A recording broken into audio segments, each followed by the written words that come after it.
Raul, bakit mo ginawa yun? Hindi pa nga tayo nakakahanap ng matibay na ebidensya laban sa kanya eh. Di ba? Gusto ko lang naman maghanap ng ebidensya eh. Sinabi ko siya mag-ingat ka. Paano pag tinuluyan ka nun? Hindi mo alam kung gaano kalaking oras ang ginugol ko dito sa kasong to. Tapos sasayangin mo lang?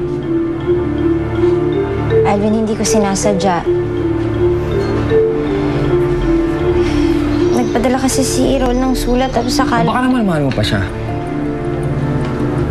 Kaya nagpapatalo ka na naman sa katangahan mo.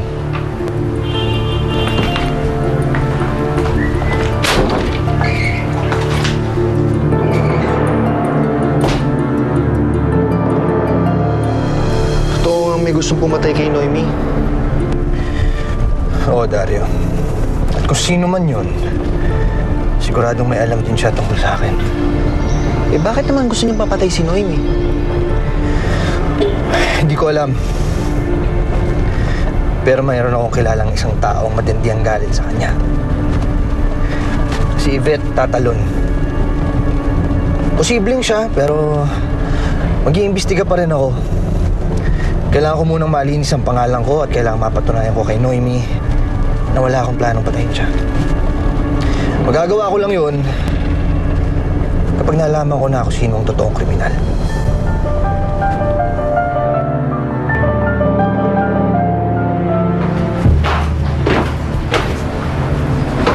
Oh, sino naman hinihintay mo dyan?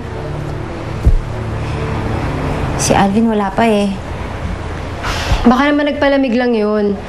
Siguro inisip niya na sinadya mo makipagkita kay Raul, kaya nagtampo. Hindi lang yung nagtatampo, Ikang. Galit siya sa akin. Baka naman nagsiselos lang.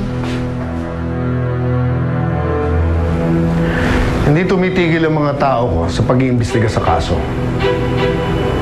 But it seems na malinis ang pagkakagawa. Sorry, Dad, kung nadami ka sa problema ni Noemi. Pero sinasayang ang tulong na binibigay ko sa kanya. Alam ko naman, Alvin, kung bakit ka nagkakaganyan eh. Lagi na lang mainit ang ulo mo. Nagsiselos ka na kasi doon sa Raul na yun. Nagsiselos. Obvious naman eh. Tingin ko nga, mahal ka na ni Alvin. Sa lahat ng kabutihang ginawa para sa akin ni Alvin, hindi naman siya mahirap mahalin eh. Nakakasama kasi ng loob, Dad eh. Ang dami ng kasalanan ng Raul na yun sa kanya. Pero mahal pa rin niya yung lalaking yun. Eh ako, kasama niya ako araw-araw. Hindi nga eh. Oras-oras, nasa tabi niya ako. Pero hindi niya ako makuha mahalin. Masakit pala, Dan. Lalo na ngayon, mahal ko siya.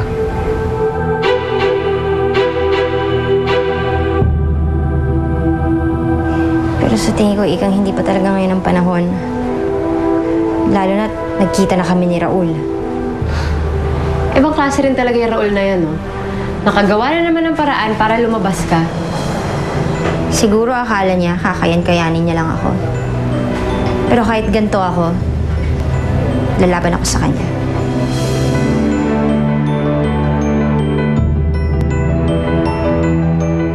Dami ko na nakausap kanina sa squatter, pero hindi pa rin nila alam kung nasan si Yvette. Basta pagpatuloy mo na yung paghahanap mo sa kanila. Ha? Ikaw na bahala.